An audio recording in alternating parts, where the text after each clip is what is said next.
Wonderful Wednesday, December 6th, is it? Yes. Excuse me. Hopefully you had a wonderful day. And listen, we have to end our workday with learning from a fiction or a nonfiction book. Do you know what's the difference? Fictitious, right? That's make-believe, facetious fiction.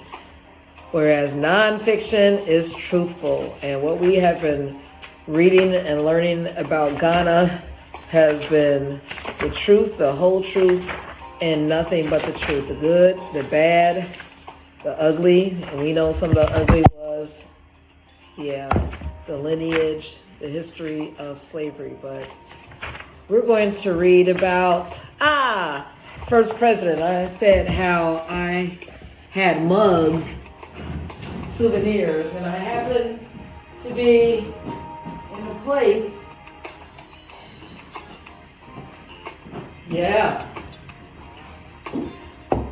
in a place where I got these mugs from Dr. KwameNkrumah.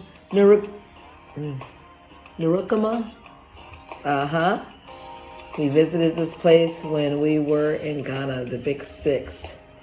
And here is another beautiful mug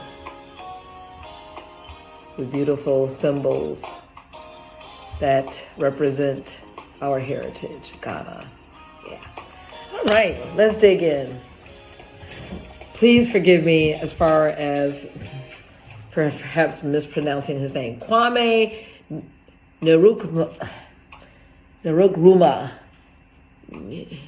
Nkrumah. Ghana's first president was born in 1909 in the village of Nkrumah. He attended a mission school where he was singled out as an outstanding student, like you were an outstanding student when you were in school, right? Maybe you're still in school. You are outstanding. Maybe you don't realize it. One of my greatest joys, and this was exactly what I was telling a student today, two students. I said, my greatest joy is, and I'm sure any teacher who is intrinsically motivated have this, couldn't care less about the money, about the titles, but when you see not only the light bulb going on and actually igniting, but when you see that a student who is otherwise, unmotivated and not performing to their best, when they discover within themselves that, wow, I'm good. I have a knack for this as far as performing, reading music, something that seems so difficult. I'm really good at this. And wow, I didn't know that this was within me. Oh, it's like excavating treasures. So what does that make me? A miner? A coal miner? But a gold miner. Yes, excavating and discovering gold and pulling it out. Yes. And of course, it was planted from years and years ago, right? Decades, perhaps centuries ago. Their ancestors had these different abilities, but now they are the recipients of so many sacrifices and just their lineage. So they said that he was an outstanding student, like many of you all. This earned him a place at a teacher's training college in Accra. Didn't know this. Just like, remember, Chicago State was a teacher's training college. That's what I'm saying. I was telling the professors there and, administrators there, you all need to capitalize on that. The little red schoolhouse, the train rail car, how they held their classes originally, and how they were able to build up and educate so many. Come on, go back. Well, anyway, He was able to go to the teacher's training college in Nkrumah. After teaching for several years, didn't know this, he went to the United States where he earned degrees from Lincoln University in Pennsylvania and the University of Pennsylvania. He spent 10 years in the United States forming the political ideas that brought him back home to Ghana in 1947. By this time, he was a strong supporter of Pan-Africanism.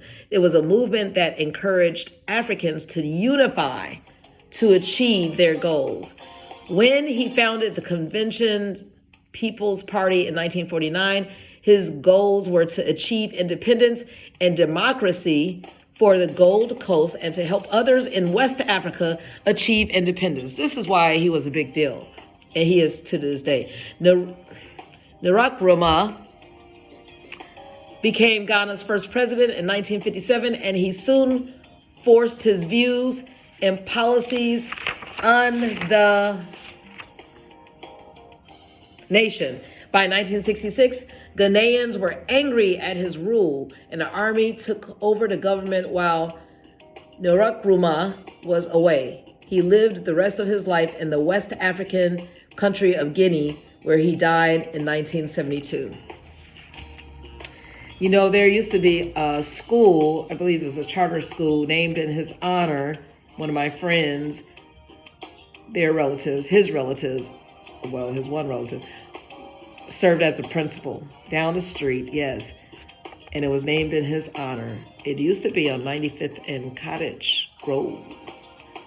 And now they're, I think, a medical office. Anyway, it was an honor to visit. I was able to visit this school when it was there, and they promoted pride, achievement, excellence, beautiful penetrating values for our youth. It's in there. It's in there. Everything's in there that they need. Nkrumah's rule. Nkrumah believed that political freedom was just the first step for Ghana. He also wanted the country to have economic freedom. He invented a system of central planning that he called scientific socialism. He tried to keep control of every aspect of life in Ghana. He controlled the amount of money farmers earned for their crops, which contributed to food shortages. He planned huge projects like hydroelectric plant, but used all the money in the country's treasury to pay for the plant.